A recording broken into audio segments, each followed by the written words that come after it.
Bella, assalamualaikum warahmatullahi wabarakatuh. Di sini kami dari kelompok 5, 6 AHES, yang terdiri dari Sisi Diarti dan rekan saya Pipit Ardianti.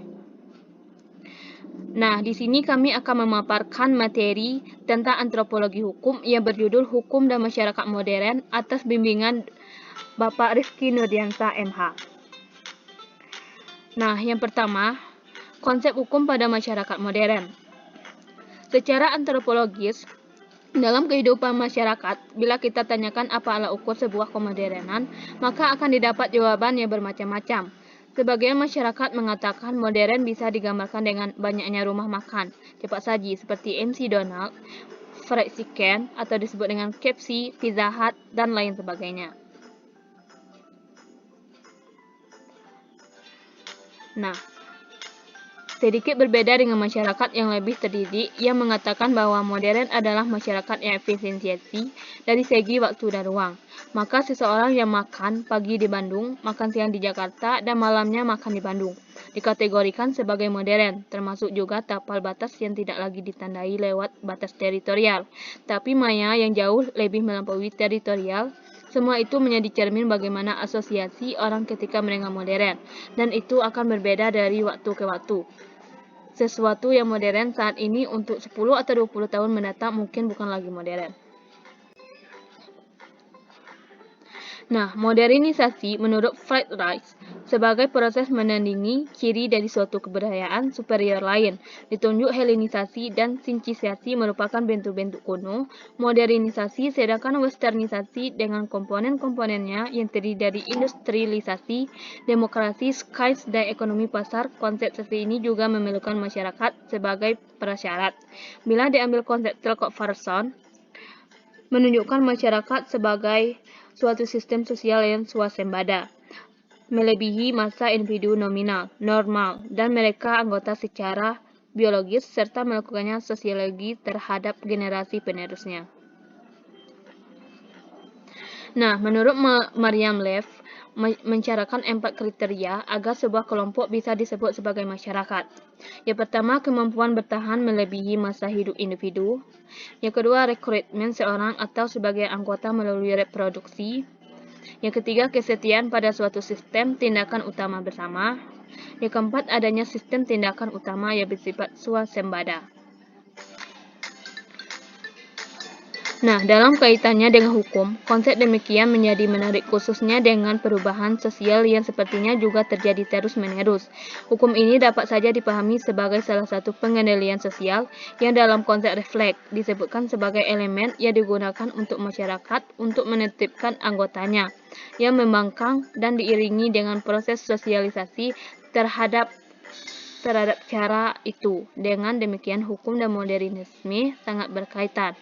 Odje Soeharto dan Susanto memberikan gambaran bahwa pada abad ke-19 terjadi suatu perubahan secara revolusioner yang turut berpengaruh ke bidang hukum.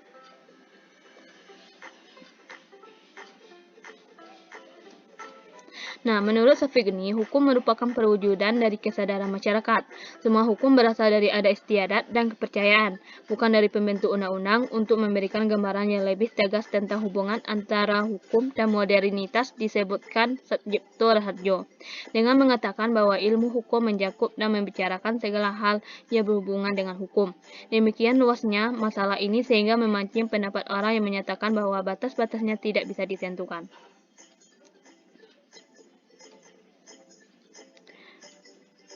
Sucipto Raharjo mengatakan kelahiran hukum modern berkaitan sangat erat dengan fenomena munculnya negara modern.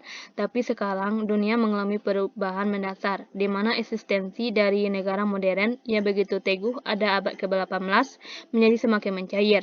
Uni Eropa lahir, penataan regional seperti ASEAN sudah lama muncul jelas. Keadaan demikian sangat berpengaruh terhadap faktor kedaulatan yang merupakan unsur penting dalam hukum. Namun demikian, hukum dan modern tetap bertumpu pada masyarakat.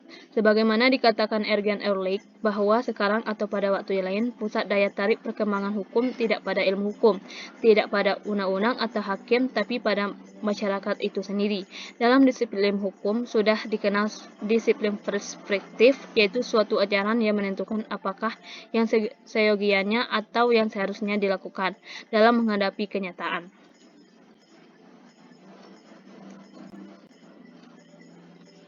Sujono Sukanto menyebut 3 lingkup, yaitu pertama ilmu hukum. Ilmu hukum di sini dilihat adalah ilmu tentang kaidah yang menelaah hukum sebagai kaidah atau sistem kaidah-kaidah dengan dogmatik dan sistematik hukum. Ilmu pengertian tentang pengertian dasar dari sistem hukum mencakup subjek hukum, hak dan kewajiban peristiwa hukum, hubungan hukum dan objek hukum. Ilmu tentang kenyataan menyoroti hukum sebagai perangkat sikap. Yang kedua, politik hukum yang mencakup kegiatan memilih nilai-nilai dan menerapkan nilai-nilai yang dipilih itu. Yang ketiga, filsafat hukum yang mencakup perlindungan nilai-nilai, perumusan nilai-nilai, dan keseritian nilai-nilai berpasangan, dan kadangkala bersitegang atau berbenturan.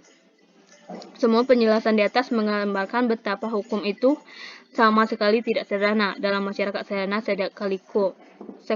Masyarakat menjadi modern pada bagian-bagian tertentu akan membentuk kemudahan, dan selebihnya cukup banyak dihadapi persoalan-persoalan masyarakat, termasuk masalah hukum itu sendiri. Sekian, terima kasih. Wassalamualaikum warahmatullahi wabarakatuh.